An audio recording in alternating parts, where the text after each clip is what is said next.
నమస్తే, welcome to టీవీ49 news. Visakha steel plant ప్రైవేటీకరణకు వ్యతిరేకంగా బీఎస్పీ ఆధ్వర్యంలో జాతీయ స్థాయిలో గళం వినిపిస్తామని BSP MP party MP incharge Ramji Gautam తెలిపారు. ఈ మేరకు ఆదివారం బహుజన్ సమాజ్ పార్టీ ఆధ్వర్యంలో కూర్మనపాలెం ఆర్చ్ వద్ద స్టీల్ ప్లాంట్ ప్రైవేటీకరణకు వ్యతిరేకంగా ధర్నా కార్యక్రమం చేపట్టారు. ఈ సందర్భంగా ఆయన ముఖ్య అతిథిగా పాల్గొని మాట్లాడుతూ విశాఖ ఉక్కు ఆంధ్రుల హక్కు అని, దీన్ని ఎట్టి పరిస్థితుల్లో ప్రైవేటీకరణ కాకుండా అడ్డుకొని తీరుతామన్నారు. ఎంతో మంది త్యాగాల ఫలితంగా వచ్చిన స్టీల్ ప్లాంట్ సేల్ లో విలీనం చేయాలని, లేని పక్షంలో పెద్ద ఎత్తున పోరాటాలు చేస్తామని హెచ్చరించారు. విశాఖ ఉక్కు అంటే తెలుగు ప్రజలకు సెంటిమెంట్ అని, టచ్ చేస్తే ఊరుకోరన్నారు. అలాగే సొంత గన్లు కేటాయించాలని కేంద్ర రాష్ట్ర ప్రభుత్వాలను కోరారు. ఈ కార్యక్రమంలో పార్టీ రాష్ట్ర అధ్యక్షులు పరంజ్యోతి, రాష్ట్ర కోఆర్డినేటర్ జె పూర్ణచంద్రరావు, మాజీ ఎమ్మెల్యేల కె రాజారావు, ట్రేడ్ యూనియన్ నాయకులు, పార్టీ నాయకులు, రాష్ట్ర నలుమూలల నుండి నాయకులు, కార్యకర్తలు పాల్గొన్నారు. నష్టాలు రావడానికి కోసం కుట్రలు చేశారు, ఆ విధంగా లాభం రాకుండా చూశారు. ఈరోజు నష్టాలు వస్తుంది ఇవ్వకూడదు అనేటువంటి కుట్రలో భాగంగానే ఈరోజు స్టీల్ ప్లాంట్ని అమ్మకానికి పెడుతున్నారు. అందుకాబట్టే స్టీల్ ప్లాంట్ని జిందాల్ కంపెనీకి అమ్మకూడదు, లేదా అదానీకి అమ్మకూడదు. అదానీ అంటే ఈరోజు బీజేపీకి ఆక్సిజన్ అదానీ, ఆ పార్టీ నడవడానికి ఆక్సిజన్ అదానీ. అందుకబట్టి ఈరోజు అదానీ తప్ప నరేంద్ర మోడీకి ఎవరు కనబడరు. మరి 100% ఉన్నటువంటి బహుజనులు మీకు స్మరించుకుంటూ, అదేవిధంగా భవన్ కుమార్ మహేంద్ర గారికి జైలు తెలియజేస్తూ, ఈ సభకు అధ్యక్షత వహించినటువంటి గౌరవనీయులు మన రాష్ట్ర అధ్యక్షులు పరంజ్యోతి సార్ గారికి, అదేవిధంగా రాజ్యసభ సభ్యులు మన ప్రియతమ మిత్రులారా, రోజు రోజుకి ఏ ప్రభుత్వం వచ్చినా కానీ ఈ స్టీల్ ప్లాంట్ ని ఏ విధంగా అయితే మనం తెలియజేస్తున్నాం మిత్రులారా. జై భీమ్. ఇప్పుడు రాయలసీమ జోన్ ఇన్ఛార్జిగా ఉన్నటువంటి గురప్ప గారు, మాజీ జిల్లా జడ్జి, మరి వారిని 2 నిమిషాలు మాట్లాడలేస్తూ విజ్ఞప్తి చేస్తున్నాం. మిత్రులారా, సభకు నమస్కారం. సభాధ్యక్షులు పరంజ్యోతి గారు, ముఖ్య అతిథిగా వచ్చేసిన ఎంపీ గారు, తర్వాత ఆ ఉద్యమం ద్వారానే మనం దాన్ని ప్రైవేటీకరణను కూడా వ్యతిరేకించి దాన్ని నిలుపుకోవాల్సిన మా బాధ్యత మన అందరి మీద ఉందని తెలియజేస్తూ, నాకు ఈ అవకాశం మీకు అందరికీ జైభీం తెలియజేస్తూ జై భీమ్. Thank you sir.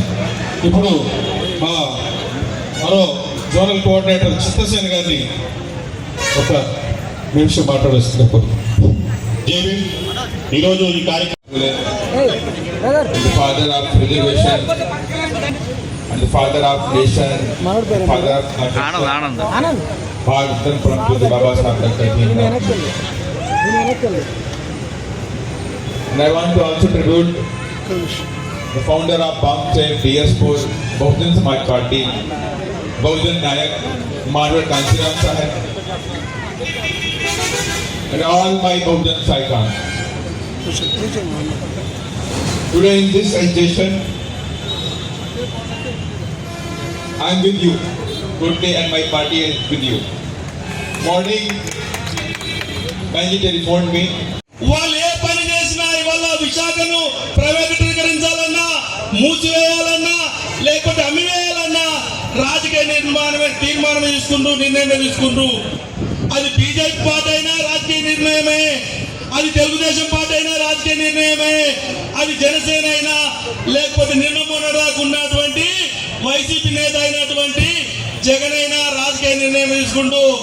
కాబట్టి మనం ఇవాళ ఏం నిర్ణయం తీసుకోవాలంటే, ఈ విశాఖ ఉక్కు పరిశ్రమ ఉద్యోగులే కాదు, విశాఖపట్నం ఉత్తరాంధ్రలో ఉండేటువంటి వాళ్ళు మీకు మేము అండగా ఉంటాం. మేము ఒక రాజకీయ నిర్ణయం తీసుకున్నాం. ఉత్తరాంధ్రలో బీజేపీని, తెలుగుదేశంను, జనసేనను, వైసీపీని ఓడించాలనే నినాదం తీసుకుంటే తప్ప రాజకీయ నిర్ణయాలు మాత్రమే పరిస్థితులను మారుస్తాయి.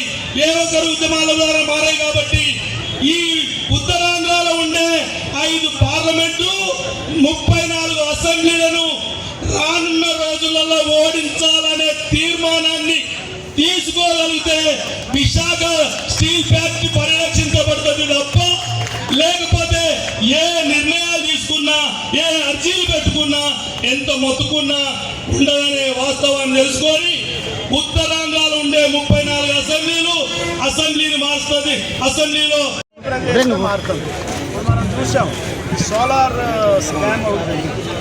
ప్రజల మీద ఎంత భారం పడిందండి? 72,000 కోట్ల రూపాయల భారం పడింది. ఈ 72,000 కోట్ల రూపాయల భారం పడి ఈ కాంట్రాక్ట్ని రద్దు చేయాలంటే 3,000 కోట్లు అదానికి కట్టాలి. అంటే 3,000 కోట్లు గవర్నమెంట్ కడితే అతను 1,750 కోట్లు మరి అమెరికా వాళ్ళే చెప్పారు కదా, ఎవరికి ఇచ్చారో 1,750 కోట్లు జగన్మోహన్ రెడ్డికి ఇచ్చారని చెప్పారు కదా. అతనికి పోగా 1,250 కోట్లు లాభం అదానికి. అక్కడ దొంగతనం చేసుకుని పోతా ఉంటే కేసు రిజిస్టర్ చేసి అరెస్ట్ చేయకుండా తప్పుడు ఏదైతే అగ్రిమెంట్స్ జరిగిందో ఆ అగ్రిమెంట్స్ మీద రాష్ట్ర ప్రభుత్వం వెంటనే కేసు రిజిస్టర్ చేసి ఎవరైతే అధికారులు బాధ్యులు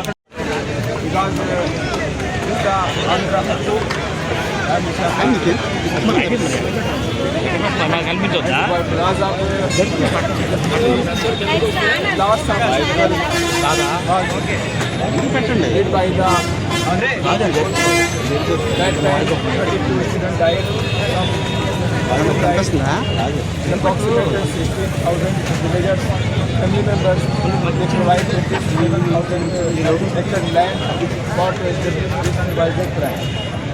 And that gets job, but 8,000 families waiting for to get the job in that budget. Now government wants to say this is not right of the government because this is land of the village. The first right is on that is the 21 is a right to villagers and Andhra Pradesh to corruption. The anthem is they don't want to stay. During that time, station 7 member of parliament they resigned from the member and donkey they resigned from the membership. Then government get some now పోరాటం చేస్తున్నారు. అట్లనే union నాయకులు ఆదినారాయణ గారు, మద్దు రాజశేఖర్ గారు, అయోధ్య రామ్ గారు, ఇంకా తదితర పెద్దలందరికీ, మీడియా మిత్రులకి, మరి రాష్ట్రం నలుమూల నుంచి వచ్చినటువంటి మీ అందరికి కూడా శుభాభివందనాలు. జై భీమ్, జై పూలే, జై భారత్. ఇక్కడ ఒక విషయం చెప్పదలుచుకున్నానండి. విశాఖ మీ యూనియన్ ప్రతినిధులందరికీ రాష్ట్రం నలుమూల నుంచి వచ్చారు. వచ్చిన వాళ్ళు అనంతపూర్ నుంచి వచ్చారు, చిత్తూరు నుంచి వచ్చారు, ఇచ్చాపురం నుంచి, శ్రీకాకుళం చూసారా, సో శ్రీకాకుళం నుంచి వచ్చారు, విజయనగరం నుంచి వచ్చారు, విజయవాడ నుంచి వచ్చారు, ఇట్లా వివిధ ప్రాంతాల నుంచి వచ్చారు. వైజాగ్ ఎలాగో వైజాగ్ నుంచి వచ్చారు, కాకినాడ నుంచి వచ్చారు. ఈ సంస్థ ఉద్యోగుల సంస్థే కాదు, ఇది ఉద్యోగుల సమస్య కింద కొంతమంది ఉద్యోగులు ఆలోచిస్తున్నారు, అలాగే బయట వాళ్ళు కూడా ఆలోచిస్తున్నారు. బయట వాళ్ళు అలా ఆలోచించడం చాలా ప్రమాదకరం. ఆ ప్రమాదంలో ఉత్తరాంధ్ర ప్రాంతం ఈరోజు ఉంది. ఇది ఉత్తరాంధ్ర 30,000 మంది ఉద్యోగుల కోసం కాదు ఈ స్టీల్ ప్లాంట్ ఉంది. 30,000 మంది గురించి, కాంట్రాక్ట్ ఎంప్లాయీస్ గురించి కాదు ఈ సంస్థ. ఈ సంస్థ ఇక్కడ ఉన్న జనాలందరికీ ఉంది. ఈ రోజున విశాఖపట్నం ఇంత గొప్ప సిటీగా రూపుదిద్దుకుందంటే కారణం విశాఖ స్టీల్ ప్లాంట్. అటువంటి విశాఖ స్టీల్ ప్లాంట్ ని ప్రైవేట్ పరం చేస్తే రేపొద్దు నేను ఏమైందో చూడండి. పవన్ కళ్యాణ్ ప్రైవేట్ పోర్టుకి కాకినాడకి వెళ్ళాలని చూస్తే రానివల. అయితే ఇదే పరిస్థితి ప్రైవేట్ పరం చేస్తే ఈ ప్రాంతానికి దాపురిస్తుంది. ఉత్తరాంధ్ర ప్రజలు ఒప్పుకుంటారా? ఇక్కడ 27 గ్రామాల ప్రజలు దాదాపుగా 22,000 ఎకరాలు ఇచ్చారు.